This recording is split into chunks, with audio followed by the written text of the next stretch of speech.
નમસ્કાર વિદ્યાર્થી મિત્રો, આપ સર્વે વિદ્યાર્થી મિત્રોનું સહૃદય હાર્દિક સ્વાગત છે આપણી મનપસંદ યુટ્યુબ ચેનલ બેસ્ટ ઇન એજ્યુકેશનની અંદર મિત્રો.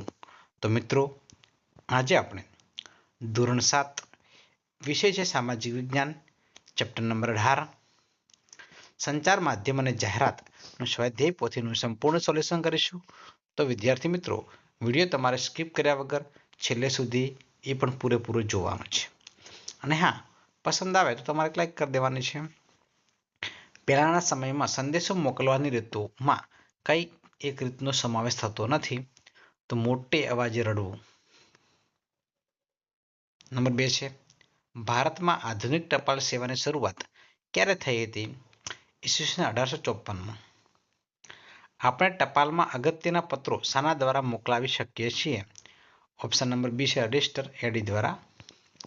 નંબર 4 છે ટેલિગ્રામ એટલે કે તારની શોધ ક્યારે થઈ હતી? ઓપ્શન નંબર ડી છે 1850માં થઈ હતી. નંબર 5 છે ભારતમાં ટેલિગ્રામ એટલે કે તારની સેવા કયા સ્થળો વચ્ચે શરૂ થઈ હતી? ઓપ્શન નંબર સી છે કોલકાતા અને ડાયમંડ હાર્બર. નંબર 6 છે કયું સંચાર માધ્યમ જ્ઞાન અને માહિતીનો પ્રચાર અને પ્રસાર કરે છે? ઓપ્શન નંબર ડી છે પુસ્તકો. નંબર 7 છે નીચેના પૈકી કયું સંચાર માધ્યમ શ્રાવ્ય પ્રકારનું સંચાર માધ્યમ છે? ઓપ્શન નંબર એ છે રેડિયો છે. નંબર 8 છે દુનિયામાં સૌથી વધુ ચલચિત્રો કયા દેશમાં છે? તો ઓપ્શન નંબર સી ભારતમાં છે. નંબર 9 છે આજનું સૌથી લોકપ્રિય દ્રશ્ય શ્રાવ્ય સંચાર માધ્યમ કયું છે? ઓપ્શન નંબર એ છે ટેલિવિઝન છે. નંબર 10 છે વર્તમાન સમયમાં અનેકવિધ સુવિધાઓ માટે કયું સંચાર માધ્યમ જરૂરી ઉપકરણ બની ગયું છે? Option number D mobile phone છે. નંબર 11 છે કયા સંચાર માધ્યમ દ્વારા પૃથ્વીના પેટાળમાં છુપાયેલા પાણી અને ખનિજોની માહિતી પ્રાપ્ત કરી શકાય છે? ઓપ્શન નંબર એ છે કૃત્રિમ ઉપગ્રહ દ્વારા. નંબર 12 છે વોકી ટોકીનો ઉપયોગ વધુ પ્રમાણમાં કોણ કરે છે? તો ઓપ્શન નંબર ડી પોલીસો કરે છે. નંબર 13 છે અભ્યાસ કરતા વિદ્યાર્થીઓ મોબાઈલ ફોનનો ઉપયોગ શાના પૂરતો જ કરવો જોઈએ? ઓપ્શન નંબર સી વાતચીત પૂરતો જ કરવો જોઈએ. નંબર 14 છે કયા કારણે વિક્રેતાઓ ગ્રાહકોને આકર્ષવા માટે અવનવી સ્કીમ રાખે છે? ઓપ્શન નંબર ડી વ્યવસાયમાં થતી હરીફાઈના કારણે. નંબર 15 છે સરકાર દ્વારા લોક કલ્યાણની યોજનાઓ ખ્યાલ લોકો સુધી પહોંચાડે છે? ઓપ્શન નંબર એ જાહેરાતો દ્વારા. એના પછી ખાલી જગ્યાઓ છે. નંબર 1 છે સંચાર માધ્યમોને કારણે સમયની દ્રષ્ટિએ દુનિયા નાની બની ગઈ છે. નંબર 2 છે લેખિત સંદેશાઓ મોકલવામાંથી ટપાલ પ્રથાનો જન્મ થયો છે. મિત્રોને શુભેચ્છા આપવા ગ્રીટિંગ કાર્ડનો ઉપયોગ થાય છે. ભારતમાં ટેલિગ્રામ શરૂઆત ઈસવીસન 1885માં વર્ષમાં થઈ હતી. પુસ્તકો જ્ઞાન અને માહિતીનો પ્રચાર અને પ્રસાર કરે છે. નંબર 6 છે રેડિયો છે એક શ્રાવ્ય પ્રકારનું માધ્યમ છે. નંબર 7 છે રેડિયો એ શ્રાવ્ય પ્રકારનું સંચાર માધ્યમ છે. નંબર 8 છે સિનેમા શિક્ષણ અને મનોરંજનનું એક લોકપ્રિય સંચાર માધ્યમ છે. નંબર 9 છે કૃત્રિમ ઉપગ્રહે ખાલી જગ્યામાં તરતો મૂકવામાં આવે છે તો અવકાશમાં તરતો મૂકવામાં આવે છે. કૃત્રિમ ઉપગ્રહ દેશમાં સંરક્ષણ ક્ષેત્રે ખૂબ જ ઉપયોગી છે. નંબર 11 છે પૃથ્વીના પેટાળમાં રહેલા ખનિજોને માહિતી મેળવવા કૃત્રિમ ઉપગ્રહો ખૂબ જ ઉપયોગી માધ્યમ છે. નંબર 12 છે વિક્રેતાઓ ખાલી જગ્યાને આકર્ષવા માટે અવનવી સ્કીમ રાખે છે. નંબર 13 છે ખોટી કે લોભામણી જાહેરાતથી સાવધાન રહેવું. નંબર 14 છે લોકશાહી રાષ્ટ્રોમાં ઘણું સંચાર માધ્યમો સ્વતંત્રતા ધરાવે છે.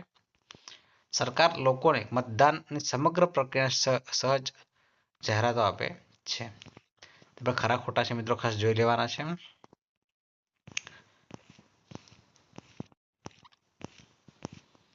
એના પછી મિત્રો જોડકાઓ છે.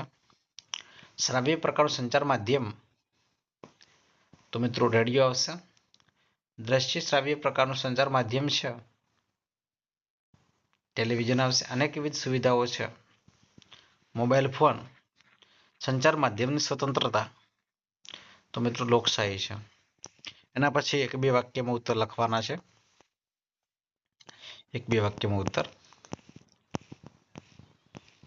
બરાબર. વિદ્યાર્થી મિત્રો, વિડીયો પસંદ આવતો હોય તો વિડીયોને અચૂક લાઈક કરી દેવાની છે. ચેનલ ઉપર નવા હોય તો સબસ્ક્રાઇબ કરી દેવાની છે. નીચેના પ્રશ્નો ટૂંકમાં ઉત્તર લખવાના છે. ટીવીના ફાયદા જણાવો. ટીવીના શું ફાયદાઓ છે?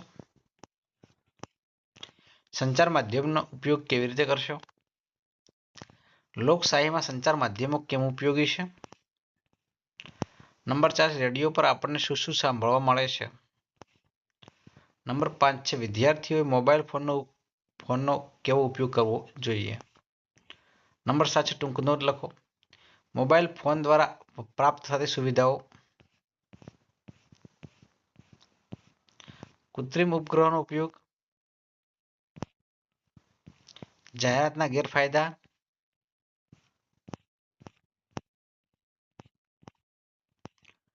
બરાબર છે મિત્રો.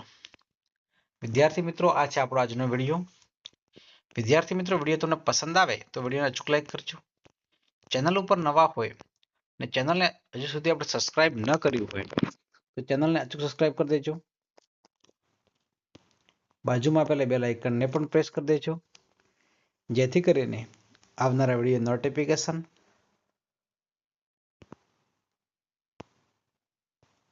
આપ સૌ વિદ્યાર્થી મિત્રોને મળતી રહે.